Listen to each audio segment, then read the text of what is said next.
What is up, everybody? This is Anthony with VR 365. What is going on? It is Saturday, June 8th. It is a little bit after noon, and I've got a brand new guest on the docket today. We've got Phil Yarn, longtime community member, going back to the VR Game Rankings YouTube channel before we were VR 365.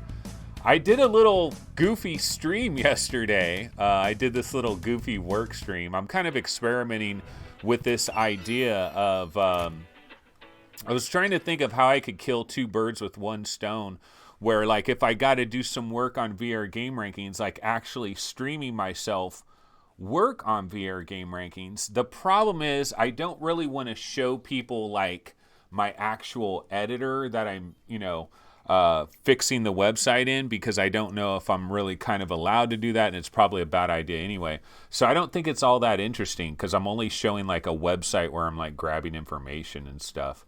But I don't know, kind of an experiment. Have you ever seen, Phil?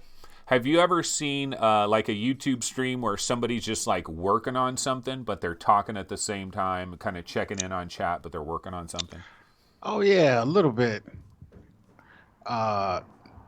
Not too much. I'm not too much into the technical stuff. I know people like to learn that type of stuff, or kind of get familiar with it through people who are used to it. Yeah, the developer of he used to be one of the developers of Contractors, Contagion VR Outbreak. You know, that zombie game. Oh yeah, that's a pretty sweet game. What was that guy's name? I think it was Victor Burgos. Of Monochrome Incorporated. And every once in a while, he would do a stream where he's just programming the freaking game. And he's like showing his monitors where he's like in Unity or whatever. Have you ever seen like these people programming in Unity, and they like have these little boxes all over the screen, and they like link this box, link it to that box, and it's like, if this happens, then this happens. If that happens, then that happens. It's kind of weird how I don't know anything about it. I've seen a couple of like seconds of somebody doing it, and I was like, oh, so that's how they program games nowadays. It's like you connect the boxes. It's kind of weird. No, I never watched it, but I know with the new game engines, they made it easier and easier and easier to develop. For somebody like me, shoot, I could even think about maybe making some small little thing, how they got like dreams now for PlayStation. So it's getting easier and easier, but no, I've never watched it actually. And the fun thing about it, like, yeah, we could, like, an individual person can make a game. They really can. The problem is, like, if you really want it to eventually be like a game that you actually sell for money, then you pretty much have to like dedicate your entire life to it. You just got to be completely immersed. And it probably will take you about 2 years to go from zero to having, and then even then, after 2 years later, it's probably going to be pretty ass, but halfway, like kind of a halfway decent kind of janky kind of a thing. And, you might not sell any copies of it. But think about the guy from Stone Punk Studios, man. What he did by himself, that is just crazy. Yeah. That is what was crazy. The name of it? Primordian. Oh yeah. For one guy to do all of that, that's wicked. Yeah. I wonder how long it took him, man. Mr. Dimitrov in chat says, you need programming, no boxes. I'm a programmer. But no, I thought it was so easy. I swore I've seen a stream of Victor Burgos just connecting boxes with little squiggly lines. That's all you got to do nowadays, right? And you can build Grand Theft Auto 5 with intricate geometry everywhere. But yeah. Sign me up, man. Yeah, dude, we're like, you got to say we're a bit farther into our life experience, right? And so it's like, oh, now all of a sudden I'm going to try to become a programmer. I try to tell my kids, dude, my teenagers, I'm like, you can learn these things, and they've got YouTube now. I'm so glad when I was growing up, there was no YouTube, because there's no excuse for any kid. If you want to learn anything, if you want to learn how to freaking take apart your carburetor, it's on YouTube. If you want to learn how to play a guitar, if you want to learn how to speak Spanish, whatever you want to do, there's a YouTube video for you. So there's literally no excuse for anybody now. Right. All it takes is just time, just time. If you dedicate a little time to it, you can get it done. Yeah. I'm I'm not car illiterate or car literate at all, and I've changed some things on my car through YouTube. Yeah, YouTube is a beautiful thing. it's kind of cool too. Like if you have, like, let's say you have a washing machine or a dryer and there's like some weird little thing. Sometimes you can just do a search on a YouTube video and you find out, oh, it's just this little battery that you go buy at Home Depot for like $7. And I mean, that's not really what it is, but something like that, right? And then you exchange it, you install it, and then bam, you just saved yourself like $300 from like hiring a legitimate handyman person to come in and try to repair it. So handymen are kind of getting screwed a little bit with this. Oh heck yeah! But let's A go. lot of people. Absolutely, yeah. And AI, AI is going to get better and better.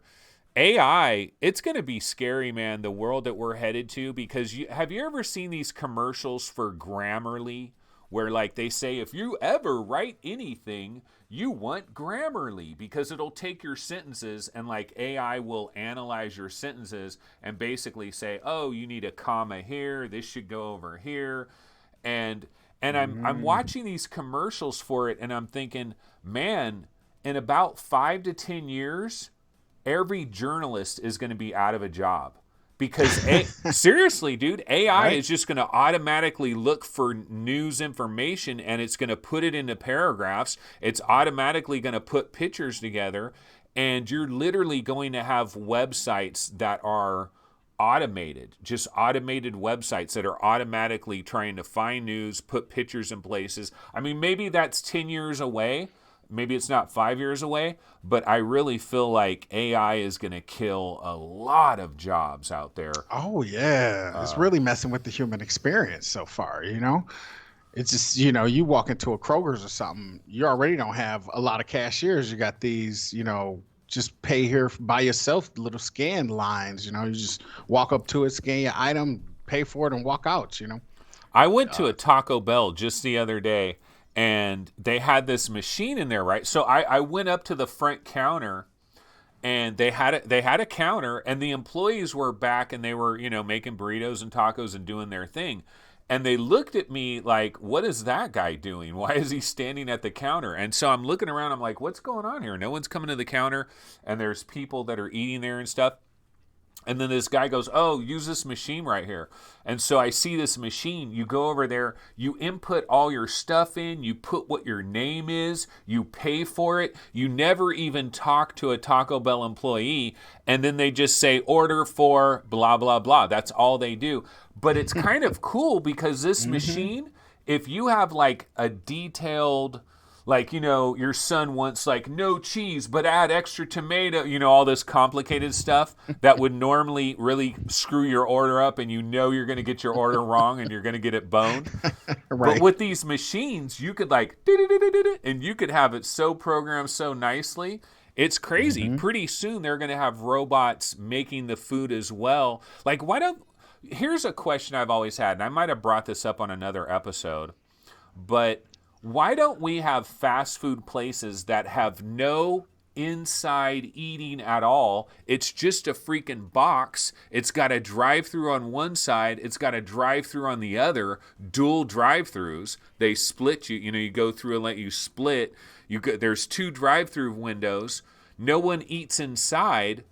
Why don't they have a million of these things everywhere? Because think how much money Carl's Jr., Burger King, McDonald's, Jack in the Box, all these places would save a ton of money. They don't have to have no insurance for somebody getting shot inside their, inside their Right. restaurant. They don't have to clean tables. They don't have to have garbage. It's people in cars. Like, this is the most, like what is going on here? Why does this not exist? I think they have a little coffee shop called Dutch Brothers that does it, kind of. We got rallies. You ever heard of rallies or checkers? It's kind of set up like that, where there's no inside and it's two sides. So you can either go on the driver's side or the passenger side. So it's two lanes and it's no inside. You just order your stuff, pick it up, and just take off. Or you could sit like in a parking lot and eat. But that's the only Okay. thing. You guys got a rallies out there? Yeah, or no, checkers? not in California, not in California. But Mm, yeah, look, I'm seeing people in chat. Checkers Recycled says that's Sonic. Hokage Espada says that's Checkers. They have them Checkers. Okay, yeah, I guess just hmm not in California. The only thing I've seen in California is this like coffee place called Dutch Bros that I think is, but it's this little tiny hut. But anyway, why don't we talk a little bit about VR? Let me go ahead and Oh change yeah. this game trailer window real quick and just let's throw something else on. We'll go ahead and just throw this little top 10 thing that's outdated, but whatever. Okay, so let's go ahead and start things off. The way I like to start things off anytime I have a guest is I want to find out where were you before VR? So we have this second wave of VR that officially got underway in 2016 with the arrival of the Oculus Rift and HTC Vive and later PlayStation VR, yada, yada, yada. Now, 2015, we heard about it. We knew it was coming. But if you go back to like 2013, 2014, a lot of us didn't know diddly squat about VR. And so, my number one question for you, Phil, what were you doing back in 2013, 2014 from a gaming standpoint? Xbox guy, PlayStation guy, PC gamer guy? Around 2013, I was probably playing the Xbox One. And I think I might have had a PlayStation 3 and a 360. So I always been pretty much a console guy. I never had a PC until Oh. they thought about Oculus, until they started talking about Oculus once. I heard about Oculus a long time ago, though. I swear on Yeah, a no, show called X Play or something. it was And around for a while. Yeah, I mean, Oculus right. was around for I mean, if you were paying attention, you would have known about Oculus several years before that. But Oh yeah. so you were a console guy. So you're kind of similar to how I got in cuz like honestly, like to be completely and utterly honest, consoles, I'm okay with the simplicity, man. Like once they got it dialed Yeah. in and you just turn it on. Of course, these modern day consoles, like they started to irritate me as well because how many times did you turn on your console to play a game and it had some freaking update that was required and you had to go do this update thing and you had to do this and so it's like I just turn on my console, I want to immediately play a game, but I got to go through 20 minutes of some bull crap and then I can finally play a game. Oh yeah, man. That's that garbage, especially with these new systems. And they got those slow hard drives in them too. So when you download the game or some type of update, it takes forever and it's just like, oh my goodness. So they starting to get more and more alike. But consoles still overall more convenient and easy overall to use. But I tell you, man, if let's say the new Xbox is shown at this E3 and they show off some type of new VR headset or something, I'm gone from this PC thing. Because it can be a little complicated and it has issues and Okay, but Windows might wait. do an update and Okay, just I hear what you're saying there, but are you sure? Like, I don't know that you should jump immediately. You know what I mean? Because I don't know that anybody's going to get it right in their first try. Like Sony obviously didn't get it right on their first try. I mean, they kind of just threw no. everything together, and their next, like the next time they do VR with PlayStation VR 2, whatever it is, that's going to be like a logical thing. Like they're going to have it figured out, Yeah. but it's still kind of going to be their first real attempt at having it figured out the right way. And Xbox, like when they come in, do you actually, let's talk about that for a second. Do you think Xbox E3 is like what? Tomorrow, right? Does Xbox Yeah. do their thing tomorrow?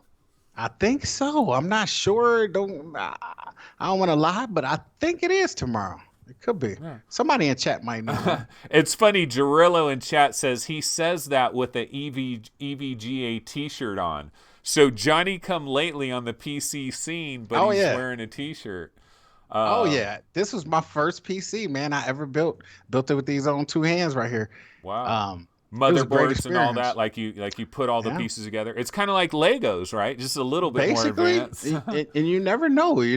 I never knew it was that easy. And how did I learn? Watching YouTube videos. YouTube, exactly, man. That's the thing. YouTube, like the excuse is gone now. Can you Yeah. put together a Lego set? You can build your PC. The hardest part was, dude, I so panicked. Oh wait, I gotta change this trailer here. When I was like putting my CPU, locking my CPU into the motherboard, like I felt like I was gonna break something, and it just scared the crap out of me. And all I had to do was just like use some legitimate force and just freaking snap that thing down in there. Oh But I yeah, thought for sure I was gonna break something. I was so freaking scared. I remember that. But That's when you got the TI, right? yeah. But here's the question I have for you, though. So in 2011, I was playing PlayStation 3 and I was playing Xbox 360. But you know what? I was seeing these videos online where people were playing like Fallout 3 on their PC with these like crazy high resolution texture packs. And they would show like, like in Fallout 3, the old freaking freeways that are like dilapidated and they're out in the wasteland and you just have that freeway street that is just going along. And like they would show the high resolution texture pack of Fallout 3 and then they show the regular one and it was like freaking night and day. And I'm on like an Xbox 360. That's my favorite game. And so I actually built a PC. This was before VR. I built a PC just to play like Xbox and PS3 games, but at super high resolutions. Were you never tempted by that? I don't know. The thought of building a PC or buying a PC, it was always daunting, because I would go into like Best Buy when I was a console gamer. I go into Best Buy, I see a graphics card, and the graphics card might be $300. Now I look at the back of the box or something, and then it says all this other crap that I need to actually build a PC to use this graphics card. It always just seemed kind of overwhelming to me. But like if I looked in like on GameSpot or in some game magazine, and I seen how this game that I'm playing on a 360 might look on PC, it always looked way better. But the thought of putting one of these PCs together, and then the price thing, I always heard like PCs was super expensive, If And you so I didn't was build like, them for wow. sure. And Yeah, and and I'm even like, if you well, did, it's still. it still was like, a little expensive. So, of course, that was always intriguing. But I've been a PC gamer for like, I don't know, what, 3 years now? And it is glorious seeing these great graphics and, the high resolution. And I play a lot of the older 360 games at 4K now, and they look Okay. way better these days. So I you play still like play the flat, huh? I'm still a huge time flat gamer. Really? It's yeah, How big do you time. find enough time to like dabble between the two different worlds? Uh, I ain't got no kids or Really? Okay, well that is a yeah. beautiful thing. If you have no kids, I mean that takes a lot of it right there. But I Yeah, don't know. Yeah, gaming is a time sink, man, it and sure is. sometimes, you can play a little bit more than probably you should. Yeah. It's just, and then you got VR, yeah. Uh, What but I don't about, know. wait a minute, when you're playing VR, is there like, are you limited from the standpoint where, like for me, I'll just tell you, for me, a lot of times I can only play VR for like 40 minutes and I got to like hop out of it. And is it like that for you, or can you play for 2 hours, 3 hours without taking the headset off? It all depends on the experience that I'm playing. Like a Fallout 4 VR, it's nothing for me to lose 2.5, 3 hours in there in one pop. Yeah, Wow. but that the original CV1, I find it very comfortable and easy on my eyes, so I can be in there for like I say, 2.5, 3 hours easy, and just get out of there, and legs feel like they're about to just you What know about like when you take it off? I mean, doesn't it like, are you coming out of a dark cave? I mean, or you're kind of mostly okay? I'm mostly okay. It's usually, since I play like a Fallout 4, which I spend most of my time in, far as like long game sessions. Yeah.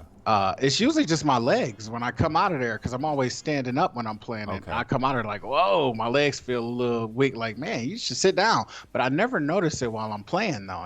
It's Okay, weird. so all you have to do is get one of these cat VR things, and then you could go like this all day. You're gonna do that Right. on all day. You know what? Your calves would be freaking gigantic. Main fan would be jealous. It'd be hard, man. I think that dude just work out like a monster, man. Yeah, I don't know about the whole jogging thing, but do you stand up for like is that an immersion thing? Because like some people are like, F it, like okay, Skyrim, yeah, you got the sword, you got the shield, and you're in the world. But then some people are like, okay, I'm playing this every day. I'm playing it for 3 hours. Give me a goddamn chair. Forget about the immersion. Is it an immersion thing or? Oh, most definitely an emergent thing, because I play a lot of shooters, and in these shooters, a lot of times you're gonna have to duck down behind something, and it just feels way more immersive when you ducking down and dodging things. You really can't do that in the chair. You can do certain movements, but it's very, very limited. It's much better to stand up. Certain games, I appreciate a seated VR experience, like some sim game, um, like a racer or something like that, or one of the tabletop games. But if it's a standing game, if I can stand, more than likely I am standing. And What if I am tired and I sit down, it kind of feel lame a little bit playing a game that I should be standing up and I'm sitting down. It's kind of laming out. Yeah, yeah. What about like something like LA Noir where they're like you're in a car, you're standing up? Have you tried that one or any of these games where it's almost like you've got to mix and match standing and sitting? Like I've tried. No Man's Sky might be a problem in that area a little bit. It's just weird. I was playing Standout, the Battle Royale VR game, Yeah. and they got vehicles in there, but it's weird. Like, you're pretty much better off just standing up when you're driving these vehicles. That's weird though, man. I've done Yeah. that. It's weird to be standing straight up and you're driving. It just does not feel right. Something about it. Feel like you're on one of those things. I forget what they call them, where you're just standing on it and you're leaning forward in the move, and Oh yeah. What were some those? police ride on them. I forget what they Yeah. called. Something way Segway, right? Yeah, yeah. Segway, Feel like you're on a Segway or something. yeah. Okay, so you started out as a console gamer. You saw this VR stuff. You got tempted. So what was the first VR thing that you bought? Well, the way it happened was they actually announced one day that they released the minimum recommended specs for the Oculus Rift. I was like, Okay. wow, it's actually coming out. And when they released the minimum specs, I immediately built a PC to spec. And so the first thing I did was built a PC and went out and grabbed the Oculus. Yeah, pretty Okay, much. so It took a while, but I had to yeah. wait on my card to come because when I first built my PC, I put a GTX 960 in it because they was going super cheap at the time, and I knew that the Pascal cards was on the horizon. So I got a 960 for like, I don't know, $150 and waited on the 1070. And once I got the 1070, I immediately got the Rift. Okay. When was that around? Was that in like 2016 sometime or was that in 27 was like Touch out or was it still with the controller? Touch was not out yet, Oh, actually. okay. Yeah, Touch was coming, but it wasn't out. I think Yeah. I want to say more like 15. They want to say 2015. Yeah, yeah. Okay. That's when I first started building. Maybe at Yeah, the yeah. beginning of 16 or something. Yeah, well, it was like late March 2016, like March 28th of 2016 is when the Rift came out, and then I think Touch came out like December because like Super Hot and stuff, like December of 2016 is Right, when because Touch Roll first Recall came wasn't out. even out. Yeah, yeah. Right. Um, Mm-hmm. That Yeah, was so weird. That was a weird time because like I was a Vive guy. Like I was laughing at Oculus people back then. Like I'm not going to Right. lie. I'll be honest. I was literally like what are these people? Like I thought, I'll just tell you from my own little fanboy world that I was living in at the time. I was on the Vive subreddit. See, here's what happened for me real quick. I'll just explain it real quick. Is like I was hyped for the Oculus too, but then what was it, like Mobile World Congress in Barcelona when Valve first showed off the whole room scale thing, and people were trying room scale, and you had people like Addy Yep. Robertson, and people were saying, oh my God, there's these two little boxes and you're walking all around a room. I was like, oh shit, it is all over. I want this room scale stuff. Did Yeah, you that's the hear first about time that? they shitted on Oculus. That was Yeah. the first time. It I came out of know. nowhere. It was just Yeah. like, what is this HTC Vive thing?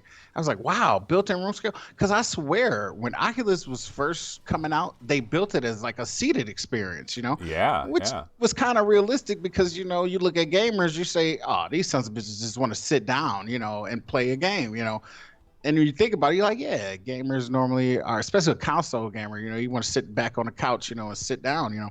But then this HTC thing came out of nowhere. I was like, what is that? And I started like, questioning, should I get the Rift or this thing? I think at the time, just the Rift for the headset without the controller was like $600, you Yeah, know, yeah, yeah. and And here the you could pick up. HTC was like 800, but it came with this other stuff. Yeah. So you didn't like, were you almost caught up a little bit in the whole Oculus thing, like the Palmer Luckey thing, and like, because people got caught up in that and they kind of rallied around Oculus. Even after they got bought by Facebook, people still kind of stuck with them. And, it's like Oculus, it's like the Atari of VR. Like, these are the guys that started VR. So when you saw HTC Vive, like that whole thing came late to the party, did you look at it and think, man, maybe I should actually get a Vive, but you stuck with Oculus? Why did you stick? It was a couple of things. For one, yeah, I always knew that Oculus was like the big pusher of VR. So they was like, to me, they was like the name brand, the premier brand. You know what I mean? Like getting some Nikes or something. It was the name brand. But then when I saw this HTC Vibe thing, I was like, what the heck is that? I just thought HTC was a phone company. But then I started seeing that they were backed by Valve, which Yeah. are, they own Steam. So I'm like, man, this is actually legit. And then at that point, it wasn't about names no more. It was more about the price point.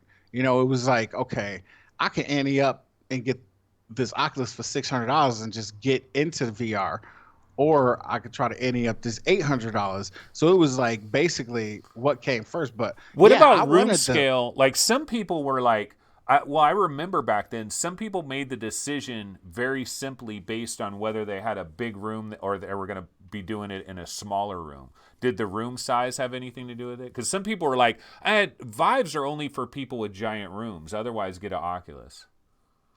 I wanted the HTC Vive more than the Oculus. By the time it was time for me to purchase, it was just the Oculus had a better price point.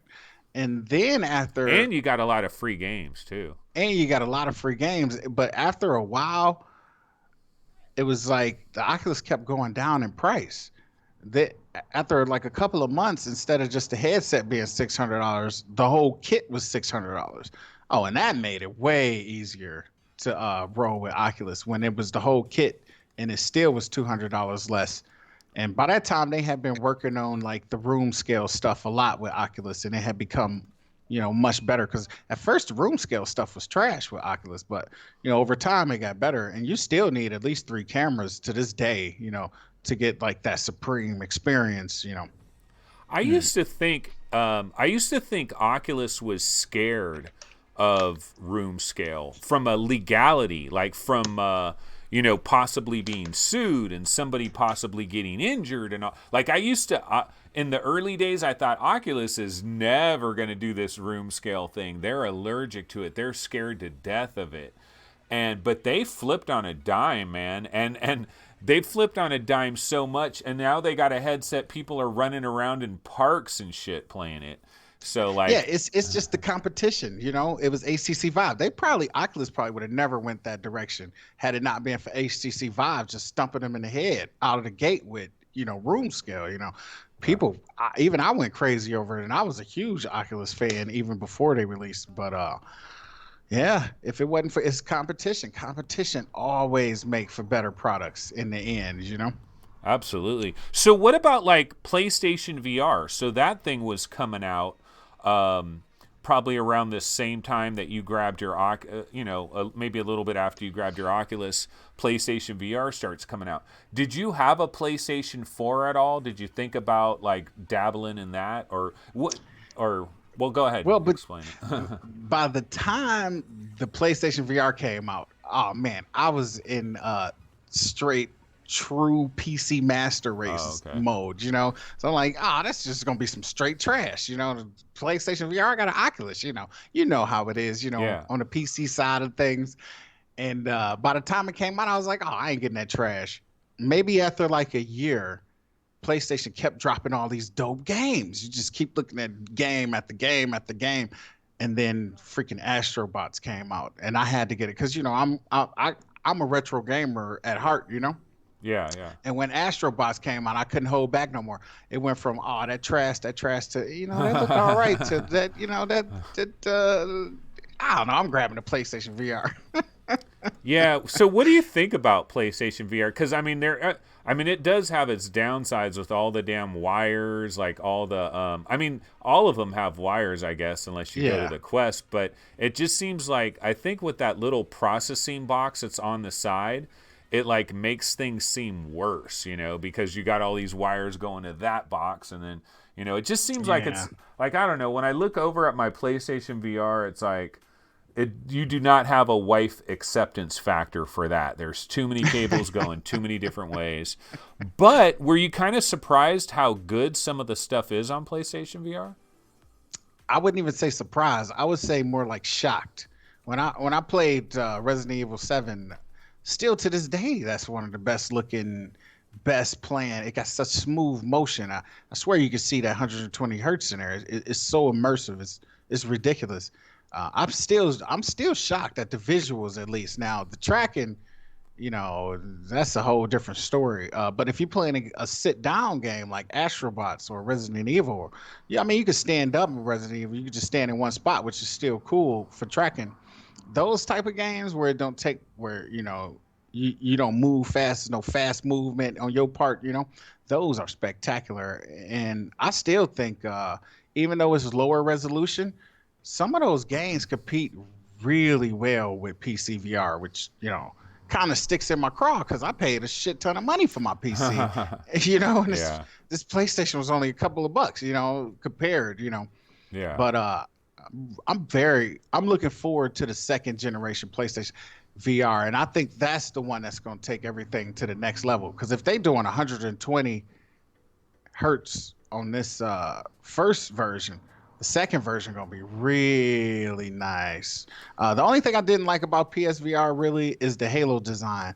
That design does not work real with my little head, and I don't know what it is. It just squeezes the crap out of my head. So Interesting, huh? Because that's another question I was going to ask you is like comparing the CV1 and PlayStation VR.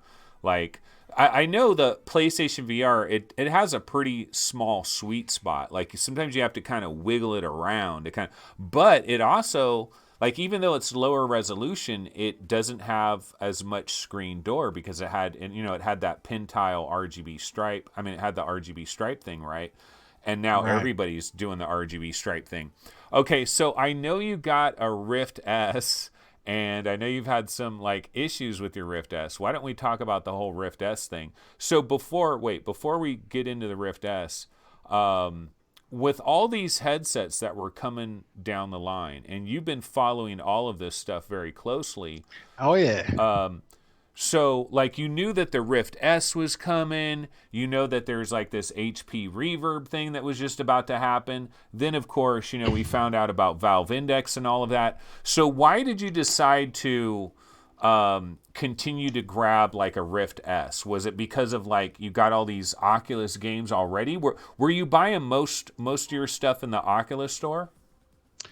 I would say probably it's half and half. Half Oculus Store and then half Steam. Okay. Uh, so it's almost like Exclusives, of course, in Oculus, right? exclusives, of Yeah. course, in Oculus. Some games that went on sale that might be on Oculus and on Steam, but I saw a better deal on Oculus.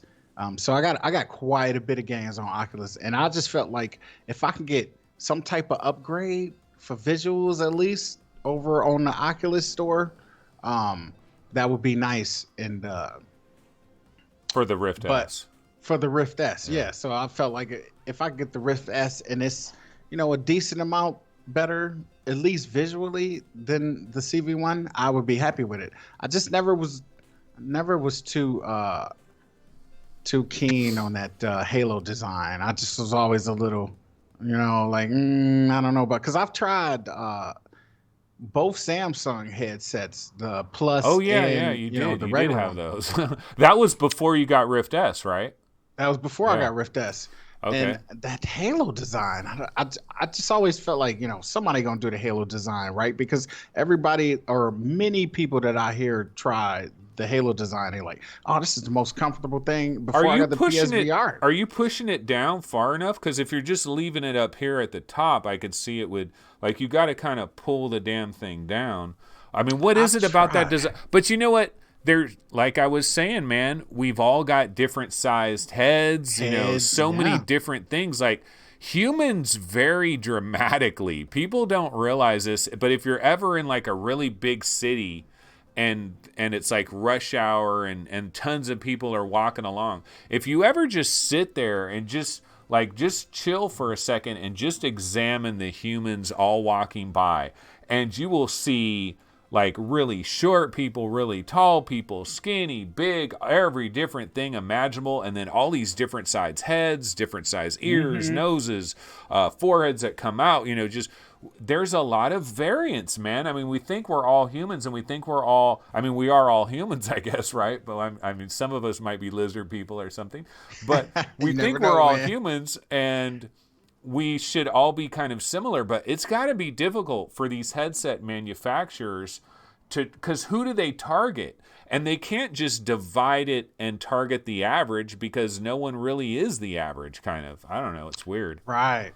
I always felt the CV1, that design. I love that design. What is they call it? The ski mask design. But Or I, the I don't think you're baseball too much cap of a fan design or about that. whatever. You're not too much of a Yeah. fan of that one, is you? It just whenever I would put it on, like it's pretty good design, but it kind of would like pinch me on the side. It seemed like when I try to get it, it's almost like it's like over time, it's like squeezing the side of my face or something. I don't know.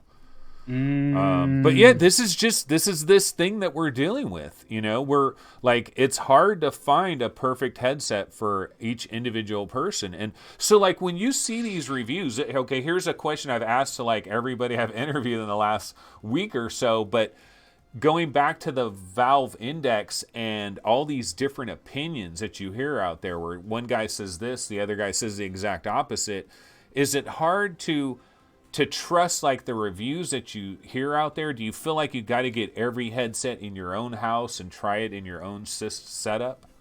damn, if I could try every one of them, I try to try all of Yeah. them. If I could try them, I try them all and see what stick. The S, I just love the visuals in that thing. But think about the reverb though. The reverb, it seemed like so good. It got the ski mask. It's using the ski mask form, and then that high resolution. Uh, but then the trade off is the tracking is going to be kind of janky a little bit. Uh, but the index, the way they got it to where it's almost like a ski mask setup, but then they got some other adjustments on there. It just seemed like it's going to be the most comfortable thing, comfortable VR headset, for me anyway, because it's almost like a ski mask, but it got that big thing in the back that kind of just hugs your head, and I'm loving the way that one. And then most reviewers are kind of just like they just loving the how comfortable it is, and then you add into the high hertz, and it's just like wow.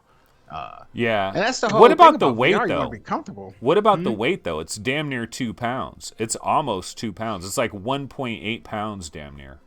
Wow, really? I Yeah, didn't know that. 1.79 pounds. But apparently it's the way it's so balanced, Yeah. because the back of it, they put a lot of stuff in the back. So it's kind of one of these things like you put it on and it's big and it's heavy, but it's like floating on you in a good way somehow. I don't know. I mean, that's what people are saying about it. Yeah. Are you in the order for this thing? Are you getting an index? Are you? Yeah, I'm in the July 31st group. Okay, you're stuck You with know, me. yeah, man. You're It's stuck kind with of me. man. You just Okay, like wait a man. minute. So, Have you ever gotten any additional emails or just that one email that says you've reserved an index? Like, have Just you that paid one. for it? Have you paid for it? Mm-mm. Yeah, No. okay. So that I was wondering, I'm like, are other people getting additional emails? Like, I would think I would be paying for it by now, and I'd just be waiting for like July 31st or whatever. Yeah, what they But said in there was they was like, well, when we get the stock in, we're gonna contact you, and once we contact you, you have 7 days to pay for it, or we're just gonna skip right by you. So shit, I got to check my emails on a regular that's what you basis said. because I used an email that I don't really go to that often, so I'm kind of scared now. Fuck. I Um, want to say that was in that initial email that they sent, where they show you your reserve date. I think that was in there. So once they contact you, you got 7 days to ante up. yeah. Mm-hmm. How? Wait. Oh, damn it! I had a question. Now it just completely disappeared into the mist. Um, so what about like? Is there of the different aspects of this thing, like the controllers and these headphones that are floating outside your ears? What do you think about all like the kind of weird things about this? What about like your graphics card though? Because that's one of the worries a lot of people have. You got what, a 1070 right now?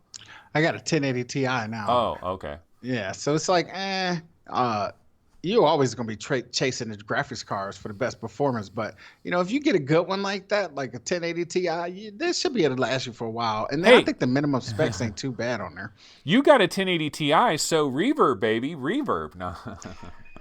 Man, and I play a lot of Sims. I got the cockpit set up, so I love some Assetto Corsa, and to see it, and I'm gonna tell you, the Rift S, it has some, I don't know what you want to say, comfortability issues for me. It wasn't that comfortable for me. But the visuals in that thing was amazing. I mean, playing like Assetto Corsa, it was awesome. But the only thing was, I could only get it in for like 20 minutes or something before my eyes and my head, everything's just like, Oh, interesting. So what's your IPD? 66, around 66.5, Oh, okay. 67 maybe. Not too bad. Hmm. So you're not like Yeah. way out of range in any, No, so not too far out of range. I okay. think it was just that weird halo design. It would dig right in my face, dude. Just like, it would just dig. And I try to put it down further and further and further, but it would always slip around. I always had to adjust it, constantly adjusting it. That was just a pain, man. It was such a pain. And another thing, I couldn't stand the controllers. I mean, people like the controllers. I did not like them. I thought the balance Oh, was off. really? Yeah, I thought the balance was off. They just like wrote like it Yeah, was weird. Like the previous controllers are better. I mean, there's they just were no, you just perfect. cannot, you can't argue against that. Now I understand. I mean, we got to understand why they did it. They did it.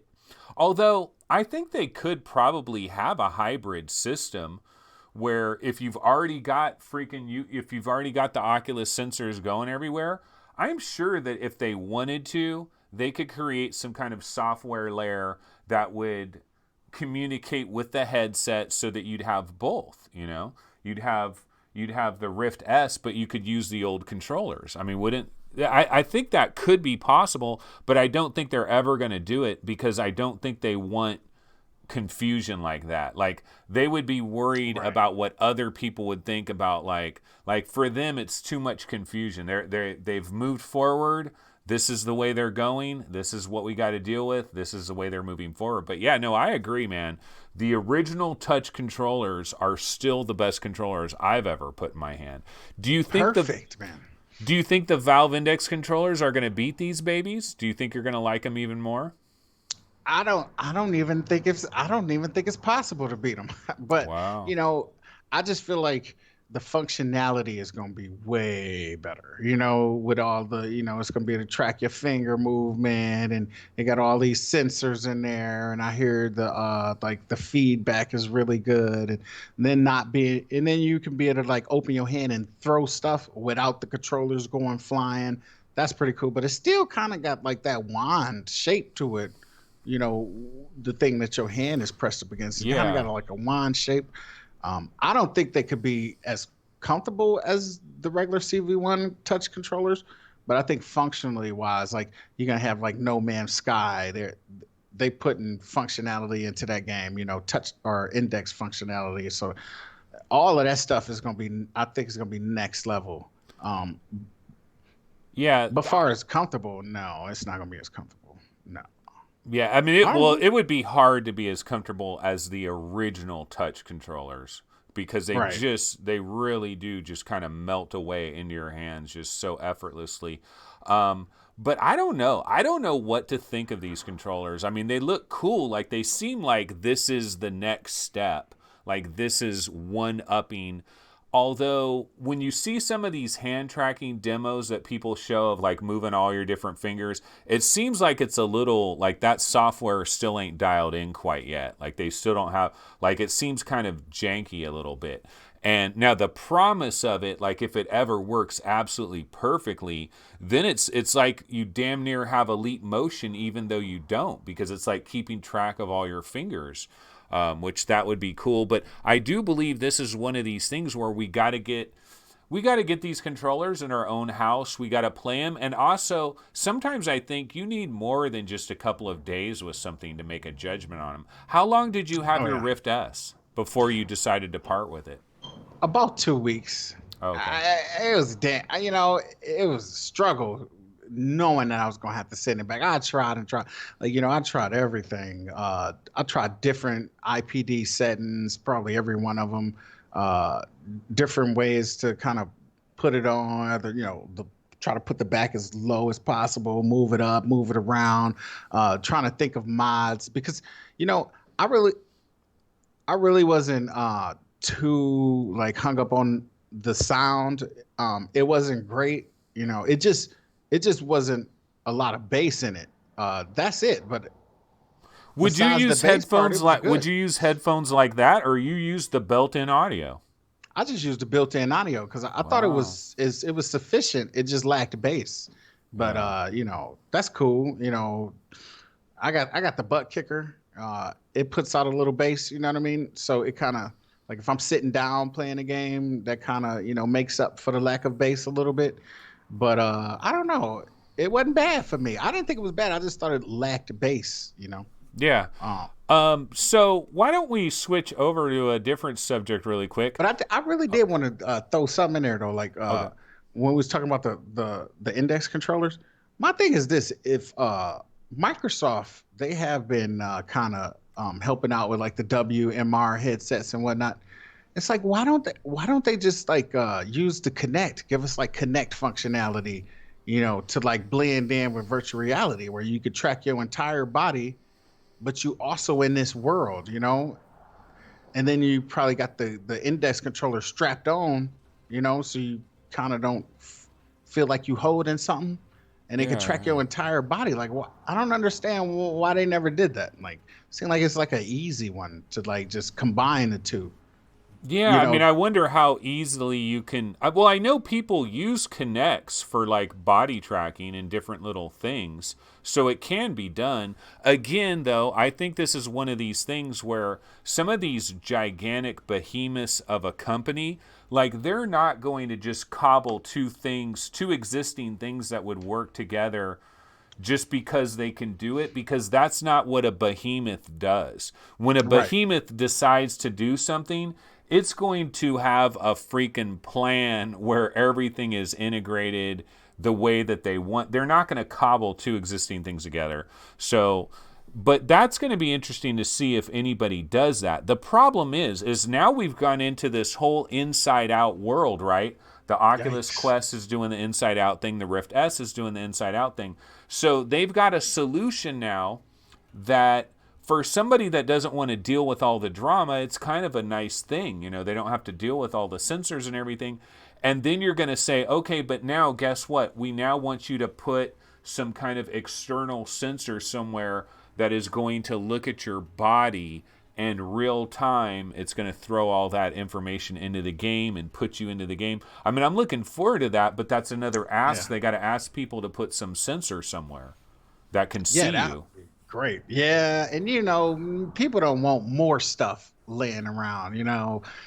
We already got a billion cameras, but if they could do something where it's inside out tracking and tracks perfect, and then you only had one little connect sensor to hook up. That'd be nice, but I don't know. Inside out tracking, it just I've tried a few, and it's kind of janky to me. I don't see why people so like into it. It was real janky. Like I play a lot of shooters, like I was saying. I play a game like Pavlov or Contractors. It throws my whole game off where I have to adjust to what the headset and controller tracking is giving me. I have to adjust what I'm doing. And I don't want to do that. It's taking me out of the immersion, and VR is all about the immersion. Did you ever try the virtual gun stock where it basically takes your left hand and it just locks a right hand, and so really you're moving your left hand and then your right hand is just going to automatically be locked to it, so you really are, because this hand is farther away, so basically they disregard the hand that would be close to your Rift S because that's not going to be Ah. tracked right. And so they just take this hand, and then it's the virtual gun stock, but the game would have to support it. So, but I think a lot of the big ones have supported it. But even then, like people that are really into it, they still complain about that. So, Oh yeah, I'm one of them complainers. I'm like, man, because I heard about the virtual gun stock. I never really looked into it. so what are you using right now? If you sent back the Rift S, did you keep your CV1? Did you like hold on to it because you weren't sure where things are going to go, or are you like floating with no headset right now? I kept my CV1, and let me tell you, the visual downgrade is humongous. Like Really? it's Wow. humongous. It's not a small That's that downgrade. placebo effect, man. No, No. man, it is humongous. Like I was playing, what was that game? The mech game. Mm, Vox Machina? no, the other one that came out before. It had a nice Archangel? Maybe story. Archangel? Yeah, Okay. yeah. I was playing that, and with the Rift S, it's like a totally different ball game, a totally Wow. different game. That's that RGB stripe right there. Those are the Yeah. subpixels. Dude, I really think it is because the actual lines of resolution difference between the two is pretty freaking minute. I mean, I know there is a bit of extra resolution, but I really think it's the RGB. It's the Oh, it's gotta be. subpixels, because that's why PlayStation VR sometimes would look better in certain ways, because it had those Hmm. subpixels. Now that was an Right. OLED with the RGB. This is so the Rift S is LCD. What about like the reduced black levels and like the color saturation? Although CV1 not tremendously saturated either, so maybe that difference wasn't that big of a deal. But what about the blacks? Do you ever play horror games or anything like that? I specifically played a lot of Wilson's Heart when I had the Rift S. The blacks was fine. Oh, No, okay. nothing wrong with the black. The colors, uh, sometimes with some colors it was a little muted, but I don't know. Overall, I thought it was just overall everything was better. Uh, the blacks weren't better, but they were doable. But the colors, to me, the colors was better in the Rift S. It had more pop to it. Hmm. Um, it was a screen door effect in there, but it was a weird one to me. It instead of looking like a screen, it was just like it almost appeared to be like um, horizontal scan lines, And Huh. I didn't see them all the time. It was just like certain fast moving scenes where it's like boom, boom, boom. Then I see like horizontal scan lines. I guess that was the screen door effect, but it wasn't bad at all. The visuals on that thing was awesome. It just I was not comfortable in there. Like I say, I could go in the regular CV1 for a few hours and be good. This thing, I could barely use it for 20 minutes without just like, ugh. Oh, it was terrible. Make my head feel like it's about to implode or something. But that's all. How can I say it? That's like a personal thing. Everybody gonna be different with the setup. Like you probably take better to the Halo design than I do. The Yeah, thing yeah. is, tears me apart, man. And it's so sad because it's actually a good headset. There's some quirks to it, but for $400, I do think it should be cheaper. In no way in hell that thing should be the same price as the Quest. When the Quest got all this technology built right into it, you don't need no PC or anything. How Well, is you know they the what? Wait, same wait, wait. price? Okay, speaking of the Oculus Quest, I'm imagining you don't have one of these. You don't have a No. Quest, and you're not really hyped to get one either. And so my question is, why? Is it the graphics just are not what you're looking for because you've been exposed to like these high end PC VR games? Uh, With the Quest, I don't know. I just feel like Have you tried one anywhere or I have know not anybody that tried has one one? anywhere. Okay. No, The I comfort, man, fuck. I mean, I don't know. But that's the one downside of the Quest is it's just not. I imagine there must be somebody that exists on planet Earth where that is a very comfortable headset to them, but I don't know who that person is. I mean, there has to be, right?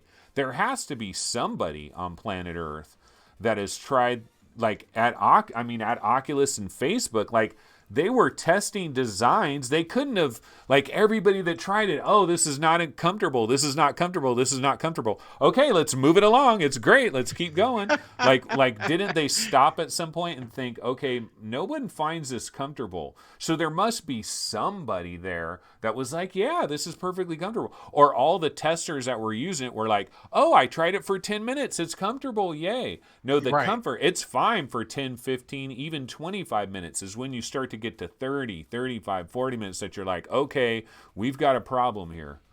It's almost like they designed it for like the shows. Like if you go to like a E3 or something, you're probably gonna be able to use it for like 10 minutes anyway. And you come out of there and be like, oh, that was awesome, just amazing. And you know, because it was only like a 10-minute session or something. Once you get it home, it's a totally different thing. But I swear when they was first making it, they was calling it the Santa Cruz. Yeah, And I yeah, think they it were. was different. They had like Yeah, the I think they battery had I like think stuff was on in the the back. back. Yeah, and Yeah. so it probably was like more balanced back then. I don't know. I don't know why they would put it all in the front. Somebody made that decision. You know, probably at the Lucky Palmer left. You know, I think Lucky Palmer leaving Oculus is like Steve Jobs when he left Apple. I think it just changed everything. Yeah. Changed their designs, changed their future. Outlook on the products. It just I don't know. What about but is there anything about the Oculus Quest that you're like none of it tempts you? Like what about the whole wireless thing? I mean, there's no freaking wires. Don't the wires bother you? Ignorance is bliss, my friend. I've never used a wireless, Oh my god. headset, so Yeah. it's like I don't know what I'm missing. You know what I'm saying? Like if I knew what I was missing, I'd probably have one by now. Or if I had like wireless for my CV1, I'd probably have a Quest by now. But no, I play at home, and I always got the space. I got like a whole room dedicated to it. Yeah. So you Uh, got the man cave set up. You're yeah, ready to but it's go. like it's almost like you get used to the wire. You know what I mean? You Yeah. set it up your boundaries and set it up to where like I set it up to where I turn around and the cord just flows behind me. So, you kind of get used to it. Unless you're playing like a game like Racket and X or something, like that thing, Or you're gonna like be budget turning cuts. around. Have you ever tried budget cuts? Because like you really want to get down on the ground and stuff, and then your wire Oh gets like yeah. caught up in your foot. Um, Yeah, but what about like so it hasn't been that tempting to you because like from a graphical standpoint, it's a downgrade. Well, you found out that the comfort isn't very good. It also has the controllers that you're not a huge fan of. I did These not like new them controllers. They were Yeah. so thin. It was like it was something Yeah, missing. they're It was like smaller. They're a yeah, little they bit smaller. smaller and they like I don't know, like they could spin all the way around in your hand. Like the original CV1, the touch controllers, you couldn't spin them all the way around because they had that big old, circle Yeah, right there. yeah.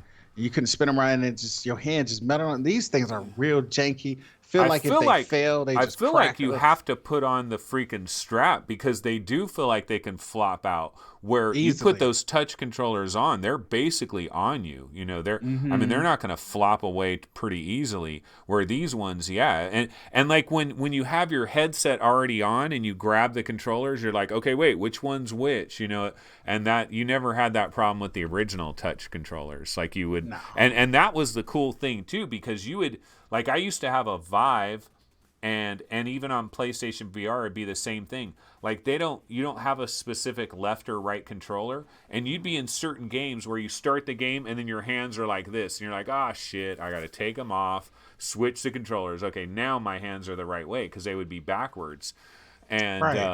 with the original Oculus Touch, that was impossible. There was a right and a actually, there's a right and left for this, but you just can't easily fill to see which one they Yeah, you are. really can't Yeah, tell. And you pick them up, you're like, oh man. And now you got to fiddle about, unstrapping them and all of this business. It's just, I don't know. I don't know why they would change them. It has to be the tracking system is the reason why they changed them. Must yeah. be. Rendered reality brings up a good point. They do have these aftermarket grips called the Mammoth grips. Let me see if I can. I'm gonna Yeah, look them yep, up really yep. quick. I've heard good things about these, and they do Mammoth grips VR maybe. I've heard good things about these from the standpoint that it's going to have a textured surface on it. Yeah, let's go ahead and switch to the Webby real quick. Okay, so here we are. Looks like I'm got the wrong chat. Hold on 1 second. I'm going to grab the right chat. Location. Let's grab this. Copy. So we do not have chat over here. So let me pop this in. Bang. Okay, they'll load up Yeah, here in there you just a go. second. There we go. Okay, so yeah, these Mammoth grips, rendered reality, like you can see right there. See how it has that textured surface on it? Well, it'll take 7 seconds to get to you, but it's got this textured surface. So I do believe, like if you get these, it's sold out. You can't get these babies right now. Wow. But this would help because I did have the battery, like when I was playing Beat Saber, there's 2 different games I was playing where I was accidentally pulling the battery compartment off the back of it as well. Like the Oh, that battery, stinks. yeah, the battery magnet, they need to make a stronger magnet for that. Absolutely, That for rarely sure. happened with the regular touch controllers for me, but it happened a lot with them. Like, what the? Then the other problem they have with those controllers is the plastic ring that goes around it. People are cracking that. Like more than one person is cracking that thing. It is definitely a cheaper design deal. So it's a little bit worrisome as far as like these new touch controllers. They're definitely not as durable. But Yeah. one other thing about the Quest, so I can understand how the Quest doesn't appeal to you very much, but one thing that might change your mind a little bit about it, especially if developers start to do this a bit more, and you got to wonder, is Oculus going to kind of allow this, or is this going to be like this like side-loaded thing, or you got to opt into it or something? But this idea of like mapping multiple rooms and like really being kind of like walking around your house playing a VR game. Now, it seems kind of like almost like a test thing that people are screwing around with a little bit.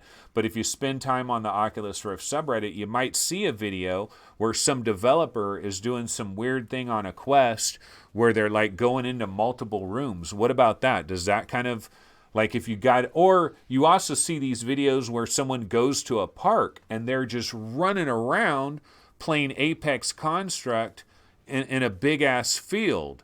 Does any of that appeal to you at all? That guy, that guy deserves to be clotheslined. No, I'm just playing. No, it don't really do it for me like that. I don't know what it is. I think it's just like, again, I'm a PC kind of a graphics whore, you know, Okay. and when I hear somebody, like main fans say like Robo Recall graphics are very downgraded, that type of thing, that stuff really don't sit well with me. Uh, it's just like I'm very comfortable with just PC gaming. If I can get a wireless, something wireless going with the PC, I'd be happy with it. But So you've never had a Vive ever, right? Have you ever no, had a Vive? Okay. So if you've no, never, how many sensors have you always had with the Rift? Have you always had like 3? pretty much Pretty three. much. Yep. Okay. Hmm. So what about the whole room scale thing? Because like when I first got VR, this was in 2016. I was really early to the whole VR thing, and I tried some of these games. Like in the early days, some people were really embracing room scale, where you could walk several steps, and you're doing something over here, and you're walking several steps. Like, have you done any of that? Is that a thing for you, or when you mostly play, are you just mostly kind of in one little general area and you're kind of using like free locomotion and snap turning or smooth turning and you're just kind of using that, and so you're not really moving around very much? I guess at the beginning it seemed like I was all about the whole room scale thing. It was like, oh yeah, you get to walk around, in a one-to-one area. Actually, I can, if I build something right here, it could be just like in the game, so I feel it in real life and in the game, that type of deal. But it's like over time, the developers kind of trained me, like, look, man, with all these new locomotion methods, you can just stand in one spot and you'll be fine. You just use the turn button and you just use the controller like you play in a regular game. And over time, I have become more of a stand in one spot, duck down, duck for cover type of guy. I might move out of the way, like that or something. But I don't know, the room scale thing. I don't know. I think it just kind of the developers killed it, if you ask me. Think about a game like Lone Echo. You ain't got to do much. Moving around, you kind of just floating around, and you know. Yeah, so the last question I have for you then on the Oculus Quest is there anything they can do to get you into an Oculus Quest? Like, what would they have to do? Would the price have to just go, like, is there a certain price that it would drop to where you'd be like, oh, fuck it, I'll buy a Quest at this point? All right. Well, if I answer the first part of the question, is there anything they have to do? Yeah, if they came out and was like, yeah, we putting these new AMD APUs in there, we got way more power. Second of all, if it's gonna stay at the same power, shoot, I don't know. If they Oh, could so drop to maybe the Quest 2, like if the yeah, Quest 2 had yep. like a Snapdragon 855 or something even more advanced, then maybe you can hop on the bandwagon. Oh yeah, oh yeah. If they was like, yeah, we upgrading it, like how you Nintendo might do it with some of they handheld game machines. They might update the processor or something, or like how Xbox One X came out with a beefier system. If they came out with a beefier Quest, yeah, I'd be all in on that. I wonder if they might do this from the standpoint that if they stay in the Snapdragon family, it's going to be backwards compatible, right? So if they had another Oculus Quest that had a Snapdragon 845 or a Snapdragon 855, I would imagine that anything that runs on an 835 is going to run absolutely fine on that. And Oh yeah, so couldn't they do like the iPhone thing with this if they wanted to? But they're probably, I mean, I don't think they're going to do that because I think it would piss some people off. So I think they're going to delay a few years. But they could do that if they really wanted to, right?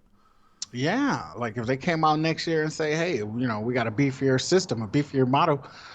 It is just sell more, but I don't know how they could sell more because I hear they're selling out, just selling like hotcakes right now. So it's like, It's man, good for VR. Like, even if you're not interested in this great for thing, VR. it's great for VR in general, right? Although, Oh yeah. if you did go to the negative side, you'd say, well, it's freaking distracting all these developers. They're taking half of their teams, I mean, you could go down that road, but rising tides lift all boats or whatever the hell they say. I mean, it is Yeah. that.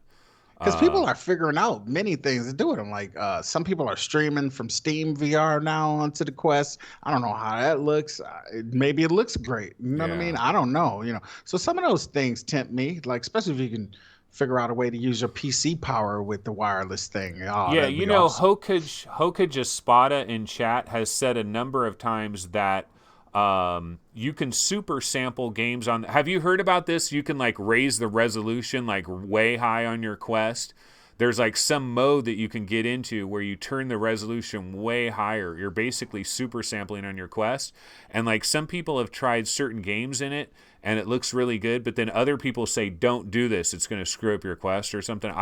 There's so many weird things that are always going on that people are finding out, oh, you can do this, and everybody freaking scrambles in a panic to be like, oh my God, you can do this, so let's scramble over here and let's do it. And I'm like, you guys are moving too goddamn fast. I'm just trying to play some super hot here. Let me freaking chill for a minute, god damn it. Right. That's the PC life for you, man. You got Yeah. all these modders out there, the mod. And that's another thing that drew me to PC, the whole modding game, So it's always gonna be some modders out there doing something like Beat Saber on PC. I bet you it's like a billion times better than the PlayStation VR version because of the So do mods, you do you try any of these mods where like they have like Quake or something running on the PC? Like what about like the retro stuff? Did you ever get into any of like where people are running the old Doom or Doom 3 or like what about even like something like Alien Isolation? Like cuz these mods, like if you came from the console world, you might be kind of scared of like, do I got to freaking add files to this folder? I got to do this, I got to do that. Or have you dived into that stuff? Oh, when I got in PC gaming, man, I dove in head first hard. So yeah, I got the mother mod for Alien Isolation. That game seemed like it was made for VR. How good they did that. That Isolation is awesome modded. And then I got Oh, so you Doom played the 3. Alien Isolation. Dude, is it scary as F? What about horror in VR? Have you ever been like super freaked out by horror in VR, or you can pretty much hang with it?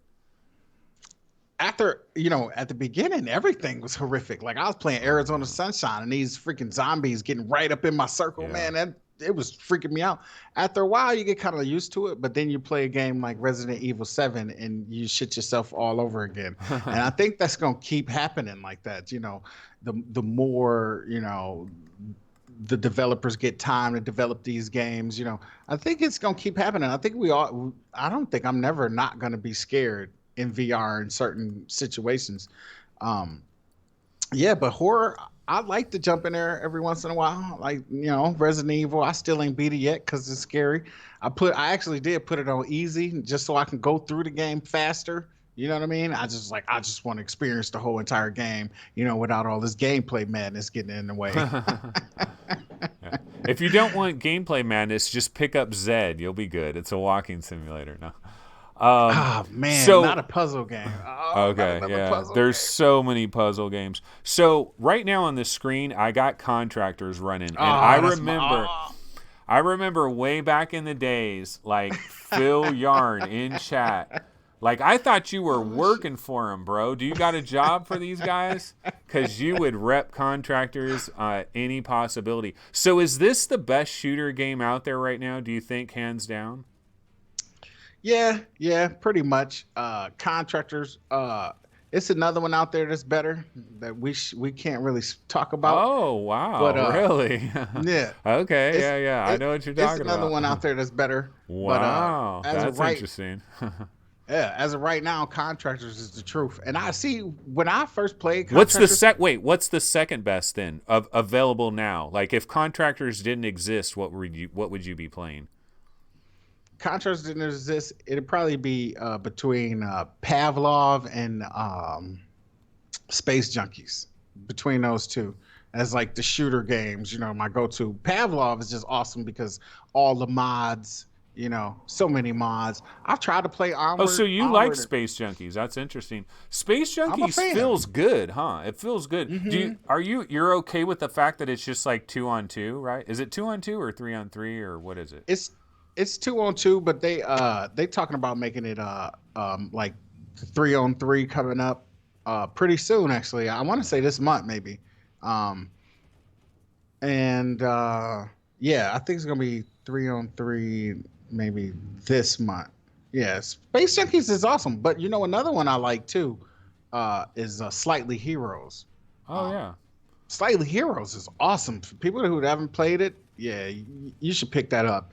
I actually got it for free one day. Oculus was just giving it away for free right in their store, and I picked it up. Have you And ever played Main Fan? Because he's I've like top tried to three in play the main world or fan. some shit. We just can't hook up. So I tried to play them. It's always been like something going on. We've never been able to meet up. But it's just gonna be the same result. He's just gonna kick my face in. But Yeah. damn it, I go down fighting. Um. So what? So going back to Contractors though, what do you think makes this currently the best like shooter in VR right now at this point in time that's available right now? It's a few things. It's like initially when I first got into Contractors, okay, like at that time we was in the beta, and it wasn't that many players out there playing it. It was just like a beta or maybe an alpha or something. But the cool part about it was they load you up into this room, and it's kind of like a playground room. They don't explain to you that there's so many things you can do in there. Sorry about the motorcycle Oh, riding it's all by. right. It's all right. But they don't explain to you it's a lot of things you can do in this like playground room. So you can press one red button, a bunch of zombies pop out, and they kind of look realistic. The graphics are just amazing. That was the one thing at the time. A lot of the games on there looked kind of cartoony on VR. They didn't have the greatest graphics. But these contractor graphics had like a Call of Duty look in VR, and Yeah. it ran well enough, you know. And so you sit in this first playground room, and you know you got like a gun range in there. You can press a button, zombies pop out, you take care of them, and then you press another button, and like special force Marine dudes pop out, and you can take care of them. So it was kind of almost like, you know, it was like PVE, you know, in this beta, and I thought that was cool, just in case you ain't, because you know VR sometimes, you know, it's not gonna be enough people to play online. So I thought that was cool. And then when you get online, it was so awesome. These maps, they reminded me of like old school Call of Duty maps. The graphics was great. The shooting was spot on. And then I You thought know how what's you funny? like the Hey, load check this. ups. You know what's funny? Do you remember the early days of VR? There used to be these early days of VR where people would talk about, are we ever going to have Call of Duty in VR? And like the guy would say, oh no, we could never do that. You can't do fast movement like that. And look, we basically are doing Call of Duty. So obviously that was freaking bullshit. But in the very beginning, people were thinking you couldn't do fast, like it would be throw up city, like it would be a vomit comet, like everybody would be blowing chunks. Like they thought like super fast movement like this, you just can't do it in VR. But obviously that's not true because this is pretty damn close to Call of Duty in certain ways, right? Really close. And I think it's probably got something to do with the frame rates, you know, being stuck at 90 kind of makes it more comfortable. But then imagine being at 120 hertz and playing this thing. It'd probably just be super comfortable with a little bit bigger FOV, you know. It's gonna, but you know, the Valve Index thing, like the 120, the 140, and all that shit. It's like you're gonna have to figure out what's gonna work on that, you know. Oh yeah. Like so, Oh I yeah. don't know. Like I mean, but it'll be fun. Like when we do get our Valve indexes, it's gonna be fun to like find out what does work. And then the ones that do work. The thing that is going to kind of suck though is like each game going in. What they need to do is they need to create like some kind of profile where if like Contractors works good at 144 hertz, which I freaking kind of doubt it, but if it were to Right. somehow work good, you could like say you could check some kind of box where every time you fire up Contractors, it just automatically goes into 144 hertz. But then you've got some other game where you know, like Fallout 4 VR, there's no freaking chance I want to run it at 80 hertz, maybe help myself a little bit. Right. They should have that, and it's Valve, so I think eventually they will have that. Like I think It's they're gonna gonna be have like that. it's gonna be like regular PC games. You know, you're gonna want to dial it in because you know if you go into the Steam VR settings already, you can like upsample. Excuse me. Excuse me. You can upsample or you can downsample it. And what I think I'd probably wind up doing is let's see how this game look at 80% resolution, but at 120 hertz, and see how that feel. You know, that type of thing. You Yeah. know, just kind of dial it in. Just like with PC games, like if you're playing at 4K with a 1080 Ti, you know, with a regular fight game, you're gonna have to dial it in, turn some stuff down, and you know, to get 4K 60, you know, you're gonna have to dial it in. But I imagine that's how it's gonna be with the index. You're gonna have to dial every game in to get it to where you want it. 'Cause I think it do like from what, like 80 all the way up to 144, or Yeah, is it yeah. 90 all the way up to 144? It's So 80, 90, 120, and 144, I think. I think it's four options.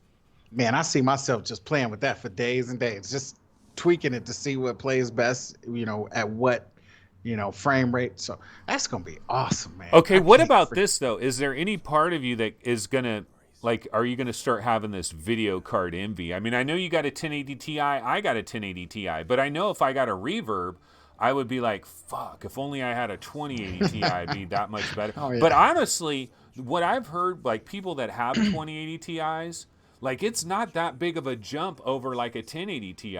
Like it's a jump, but it's not as big of a jump as it should be when you're paying damn near $1,300 or whatever for that. I mean, it's ridiculous, man. That's This is an ridiculous. expensive ass hobby. Like, is that a problem?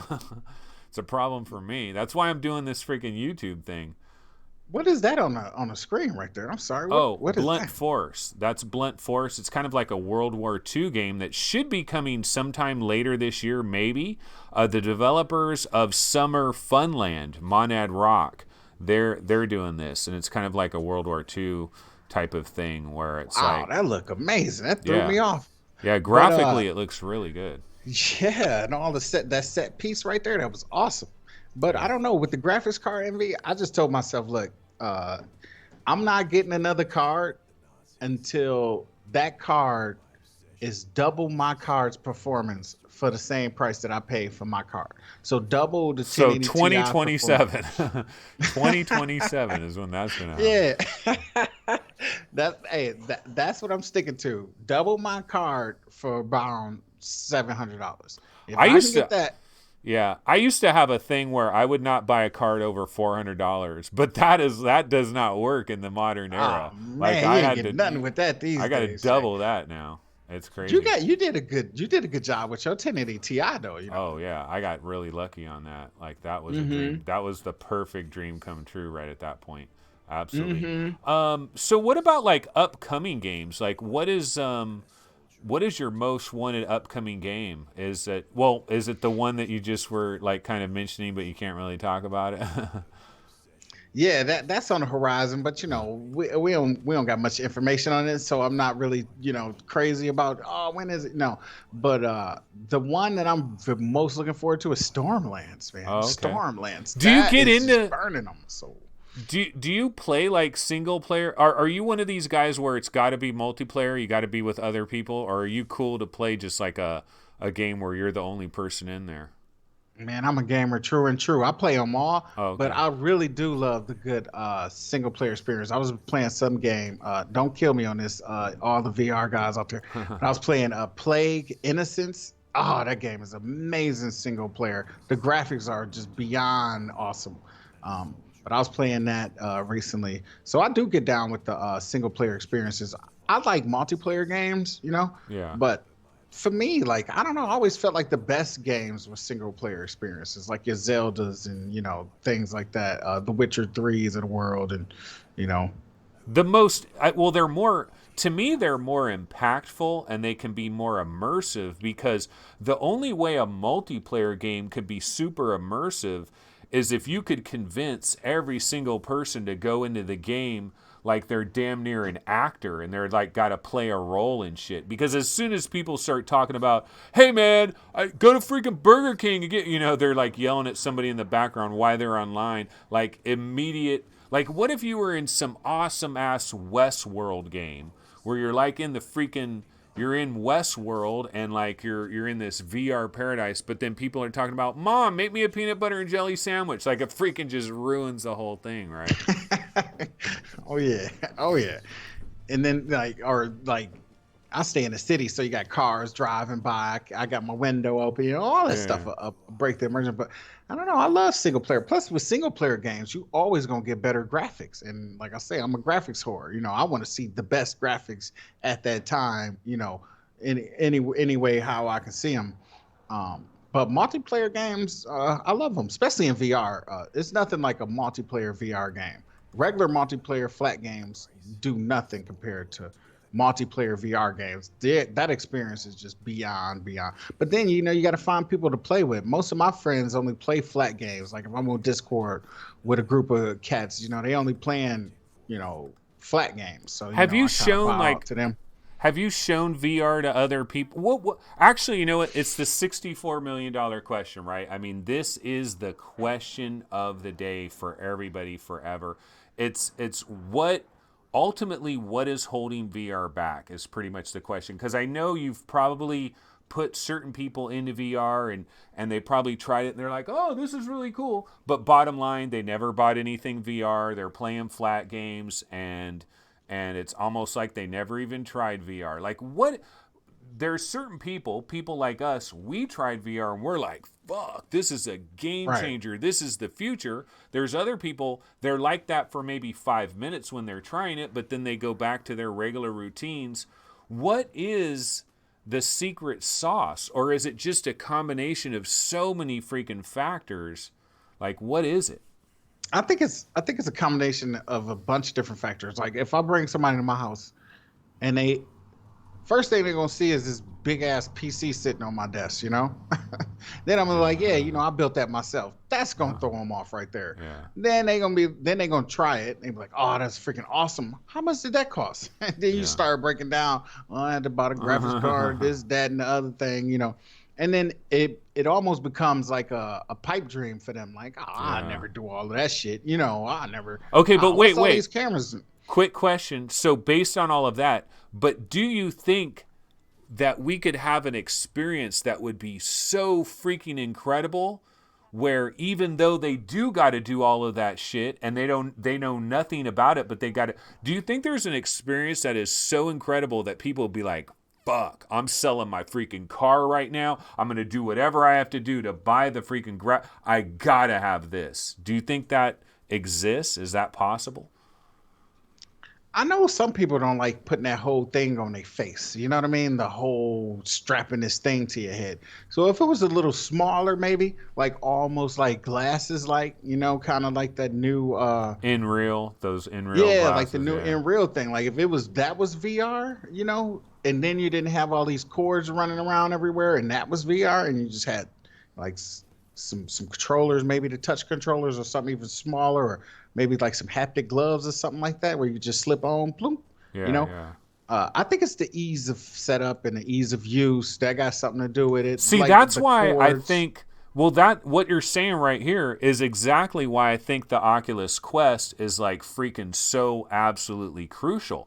Because you Oh were yeah. talking about looking at the computer on the table, and then you start telling them about the graphics cards, and so they're seeing thousands of dollars where 399.99, you know, it's all in one box, and you haven't played a Quest yet. But here's the thing, I bet you if I put you in a Quest and I put you in Space Pirate Trainer and I put you in Beat Saber and I put you in Job Simulator, and like if I put you in the right things, you would be like, wow, I can't believe how freaking close this came to like real shit.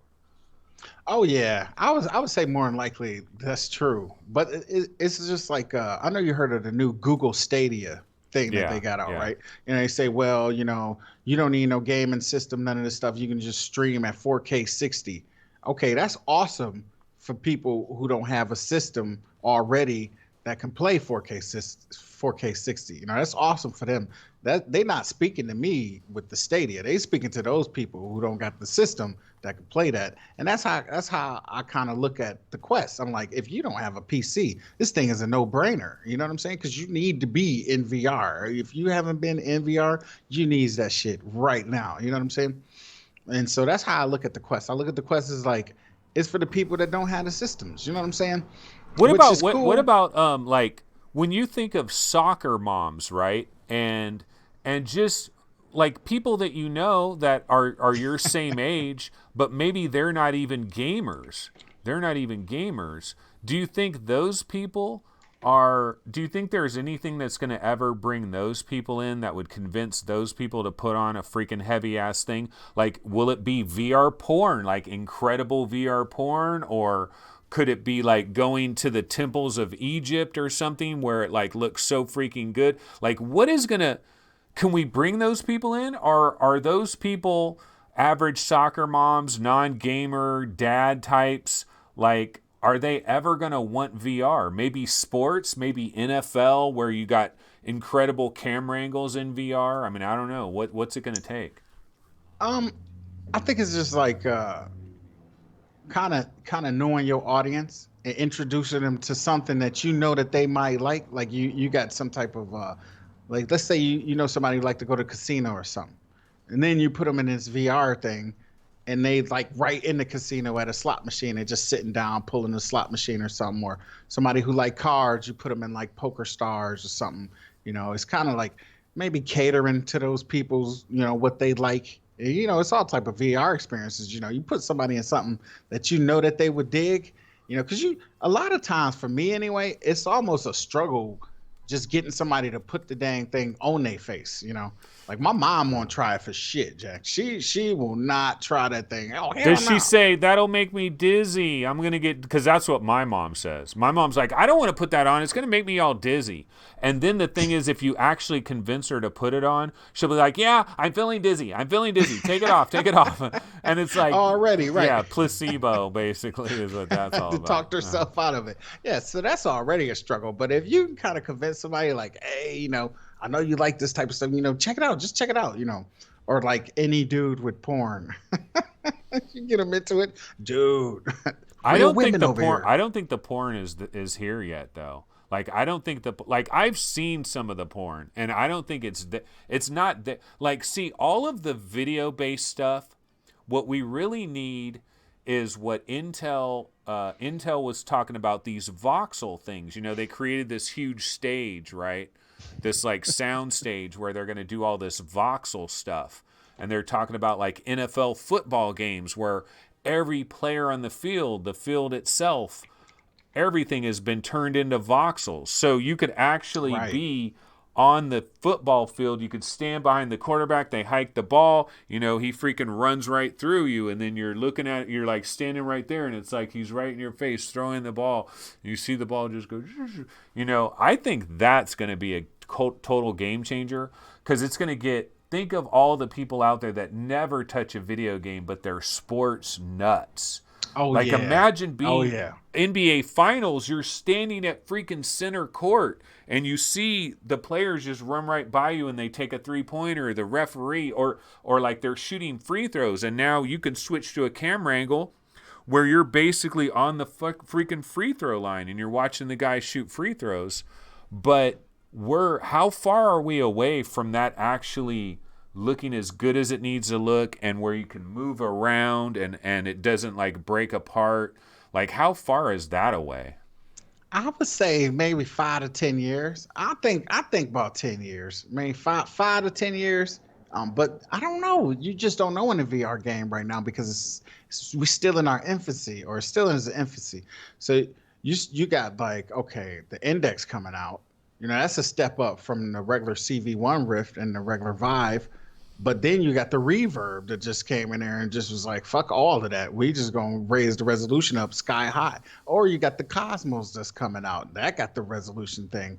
Or What do you then, think about the Cosmos, though? What, real quick on the Cosmos, like, what the hell is HTC doing? Because I was reading this one thread where they were talking about this is coming out in the third quarter, and I was like, the Cosmos, and I was like, if the Cosmos is really coming out in the third quarter, what have they been doing? Because look, the Rift S came out, the Reverb came out, the Index is coming out. Wouldn't they want to like talk a lot about their freaking things so that maybe a handful of these people would take their money and be like, oh, I'm gonna wait for the like there could be a small amount of people that would have waited for the Cosmos, but all those people now have ordered a Rift S, or they've ordered a Reverb, or they're ordering an Index. Who's gonna be left over to buy the damn Cosmos?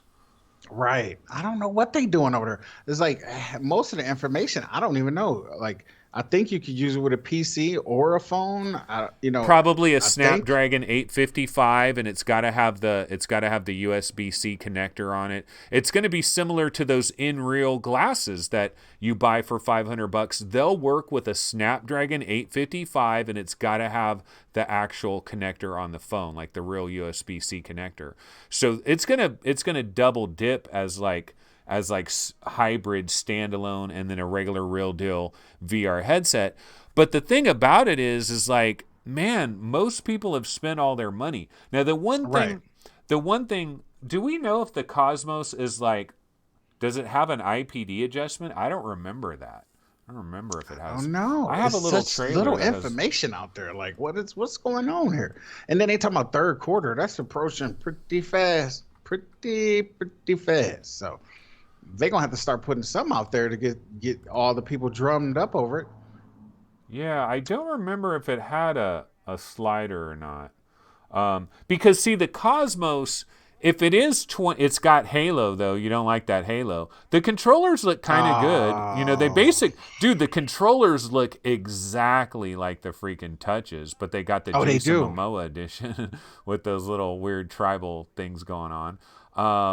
But it's got the two triggers. It's got double triggers. It's got like an R1, R2, L1, L2. It's the only Oh, really? controller that has that. I wonder about the inside out tracking. Like, I wonder, is the inside out tracking going to be freaking good enough? But 2160 by 2160, see, the thing is, these controllers, like, what's the biggest problem with the Reverb? Craptacular controllers. This does have 4 cameras, so maybe the inside out tracking will be halfway decent, right? Yeah. That Halo design. Oh It man, looks pretty I didn't flimsy even too. realize they had it. I do not like them controllers. What is that? What is that white doing all over there? Like, what is that? It's so Yeah, bright. they're the It's like, tribal it's the tribal edition, I guess. I mean, I don't know what they're trying to do there. I'm gonna try to see what? if I got another Cosmos video because I know I got some other ones that might have better information. Oh, damn it. But yeah, I don't know. Do you think like I mean, but you're gonna get this Valve Index, so won't that take you out of the market? Like I'm out of once the you, game. Once I get the index, yeah. I'm done. I'm done. Oh, this new headset coming out, blah blah. No, I want to keep the index for at least 2-3 years maybe. But do you within think that there's time, any? man. Do you think there's any chance though there could be a game breaker with the Index? Where you might have to get rid of that, like what happened with your Rift S? Could there be anything where it's like, fuck, this is just not going to work for me? I It's mean, I all don't know about what it could being be. comfortable, man. Yeah. I've tried to upgrade my from the Oculus CV1 several times. It's always about the comfort. I kept the PSVR just because the exclusives. I deal with that. Like I said, the PSVR still squeezed my head and was uncomfortable, but it just wasn't as bad. And that didn't even have an IPD adjustment, but it wasn't as bad on my eyes. I couldn't go, as hard as I can go in the CV1, but that dang. But with the index, I don't know. It seemed like they ticking all the boxes that I care about. With the one-to-one tracking. You pretty much What sure you about never God lose rays? tracking. Have you ever been like do God rays bother you? Like luckily they don't bother me very much. Like Nah, that's they don't not bother my me. yeah. Nah, it's cool when they're not there. Like the Rift S is very low on God rays. If any. It's very very small on What God about a rays. dark horse? Like Frank Zappa in chat says Samsung. We did hear a story. Yeah. There was a story recently that an actual Samsung spokesman said that we've got several VR and AR products that we're going to be releasing maybe in the next several months. Samsung can always shock, and then they all about displays. Whether it's TVs, phones. So I put a lot of stock when they come out with a display. I thought the Odyssey Plus had a very good display in it. It's just everything around it sucked to me. You know, I didn't care for the controllers or the fit. If that fit isn't right, I can compromise on many other things. I can't compromise on being comfortable in VR because it's already an uncomfortable experience putting some shit on your face, over your eyes. You can't see nothing outside. That was one thing that was really good about the Rift S2, that pass through plus. That was freaking awesome, dude. It was just like you hit that little Oculus button twice, boop, Oh, boop, that boop, is cool. That and the is real world cool. pop up. You're That like, is oh, cool. that's amazing. You can grab a Yeah, drink, or whatever. absolutely. That is Hmm. sweet. It is sweet. Okay, so a bunch of people in chat, Rudel Zavedno and Jarillo, they're both asking about how the hell do I know that the HTC Vive Cosmos is going to be 2160 by 2160 per eye. And I'll tell you what, I don't know for sure, but what I will say is back in January when they first dropped the bomb with this and they were talking about this, Road to VR, I'm almost positive it was Road to VR. Like basically the rumors came out that this is 2160 by 2160, but no one has ever confirmed it. But I'm telling you, there is a very strong rumor. Like if this doesn't have 2160 by 2160, I will eat a sock. No, I won't. I won't. I will not eat a sock, and I don't even care if they give me a free one by eating a sock. I'm not going to do that. But basically what I'm trying to say here is I'd bet some good money that it's 2160 by 2160. I don't remember exactly where that information came out, but information did came out. It wasn't 100% confirmed, but it was basically like 90% like this thing is going to be 2160 by 2160. So anyways, that's I could probably do a bunch of research and figure out where I saw that, but it was out there. This was in January that info was out there. Um, Yeah. Well, I'm Phil, of the we've been. mind state it's gonna be that too. So I don't know where I heard it from. Maybe it was you, but I swear that It stuck was in my probably head. Like, me. It was probably yeah. me. I've been saying it because basically the Reverb. See, the three headsets that were supposed to be 2160 by 2160 was the Reverb, the Acer Oho Concept D, and Cosmos. Those were the three that were like, it Mm. was like a known thing that these were the three that were going to be 2160 by 2160, but I don't remember exactly where. Anyways, we've been going for quite some time, and Phil, I know you probably need to get going here, but I was just wondering if there was any other little topics you wanted to mention, or any questions you wanted to ask, or there's anything else you wanted to get into real quick, or is it? Do we Mm. want to bounce out of here? Ain't nothing I could think of. Okay, No, nothing I could no think of. problem. We kind of covered all the No problem. a lot of bases actually. Yeah, we could have Hmm. you back on again after you get your Reverb and see if it's a disaster or if it's working great or what's going I like on. that ski mask, Yeah. man. I'm tempted in the mud, but that's Yeah. 1,600 if you get both of them. You got to have an index because I always figured you needed one headset for Oculus, one headset for Steam VR. You know, because Well, some people talk about, like, when you get this Valve Index, right, you're going to have these knuckles, and the knuckles are a lot more similar to the original touch controllers, where you might be able to revive it up pretty good. The problem is you've always had an Oculus. So you're used to the native performance. Like, sometimes, have you ever noticed too, like, if you bought something on the Oculus store or you bought it on Steam, sometimes it would perform a teeny bit better if you actually bought it on Oculus. Like if it had that native Oculus SDK, sometimes it would run slightly better. yeah, I feel like Oculus just all around runs smoother. I feel like Oculus when I'm using the Oculus headset with the Oculus software, it's almost console like how easy it Yeah, is to use and how it just pop on, it turns on. It's just a great experience, you know. And when that is true. I try to use it with the Steam VR. You know, it can be janky sometimes. A lot of times, actually. You Yeah, know. Steam VR, man, like there's always like updates and stuff. There's always some little things that pop up that are a little bit we've got to give credit where credit is due. And for Oculus, they have created kind of a console-like experience. And it is easy. You just go in and everything does seem to work for the most part. And so, you kind of appreciate that. You get spoiled by it. Like, I'm not looking forward to Revive, I'll be honest. But if there is a day where I don't have to have, like, a Oculus headset just for, like, it does seem kind of weird to have, like, 4 or 5 headsets bouncing around for the It same do. thing. It do. But, yeah, we'll see. Hmm. Did you ever get a Go? An I never Oculus got to Go? go. I Oh, was okay. saving. I said once they announced the Quest, I was like, I'll just put the $200, To that, more yeah. and get a Quest. You know, Do you I'm go on st- trips where you would want to take a VR headset with you, like if you're going away for a couple of days?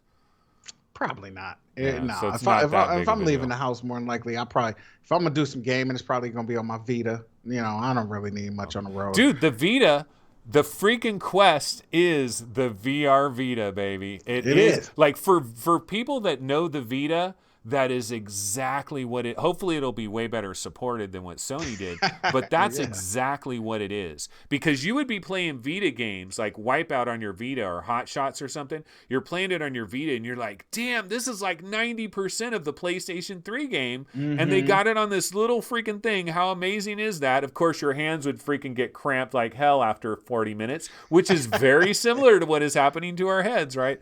But it's basically the Vita. That's what it is. Basically, because what is it? $100 extra for 60 more gigabytes or something? That Ain't that too, like yeah. Vita The prices? storage, yeah. The Vita, at least the Vita had replacement storage that you could pop something into. Of course, they made it proprietary, which that sucked. And they costed a shit ton. If Oh you my wanted a 60 god, gig, yeah. oh my god. And they had, didn't Hmm. they have a 128 gig one that was like you could only order it from Japan or something? And it was crazy expensive. Of course, then people like learned how to mod them, and then you had all kinds of Hmm. shit running on a Vita and like Oh yeah. emulators and all of that. It got real crazy. But anyway, that's going to pretty much wrap it up. Thanks so much, Phil Yearn. I appreciate having you here. I love it when I get a different perspective, a different angle. See, I didn't know. I thought maybe you could have been a longtime PC gamer from way back in Mm-mm. the days, and you weren't. So we find out these different things. We find out how comfort is incredibly important for you, and comfort doesn't work for everybody. There's always just different things you learn every time you interview somebody. I think it's always a good thing. This was fun. Yeah, so we'll probably have you back on again once you get your Valve Index and we kind of settle into that. We could get your feelings on how that's going. Also, maybe some of these new games get released. Stormlands, the one that you can't talk about, that we know what I know what you're talking about there. That one is out there too that people are excited for. Yeah. So we'll probably have to get you back on for all of that. But yeah, that's going to go ahead and do it. I'm going to go ahead and hang up on our Skype call, Phil. But thanks so much. Truly appreciate it. Okay, take it easy. We'll see you. All right, that is Phil Yearn. So thank you so much, Phil Yearn, for joining us. That was fun. It was a good conversation. I liked it. Dude, 1 hour and 44 minutes is how long we're in now. And it doesn't seem like that because it was just a cool, flowing conversation where we just kind of bobbed and weaved wherever the conversation went. Thought it worked out pretty good. So I like that interview. I think it was pretty cool. Hopefully you guys like it. If you do, go ahead, hit the like button. If you hate it, go ahead, hit the dislike button. That's fine as well. It's actually better. Do you know that the worst thing you could do is not hit either one of those? Either hit the like or hit the dislike. I don't mind the dislikes. Dislikes are good because that is engagement. It's better to hate somebody than to be apathetic towards them. Or it's better to hate the show than to have no feeling whatsoever. Obviously, we want you to love the show. Go ahead and subscribe to the channel if you're not already subscribed. That helps as well. And if you want to support our show, a great way to do it is PayPal. You can make a simple $1 donation. You know, a $1 donation gets me $1 closer to the HTC Vive Cosmos. Yeah, I'm excited about the Cosmos, everybody. That is the new train we're going to jump on. The Cosmos is going to save us from everybody because it's going to give us that 2160 by 2160, but it's also going to give us a good controller, which we're not getting that with the HP Reverb. So it's all about the Cosmos, folks. Let's jump on that bandwagon. And every dollar I get on PayPal gets me $1 closer to the Vive Cosmos. And don't you want a lot of reporting on that? But anyway, that's going to do it for this episode. I'll see everybody. Oh, check this out.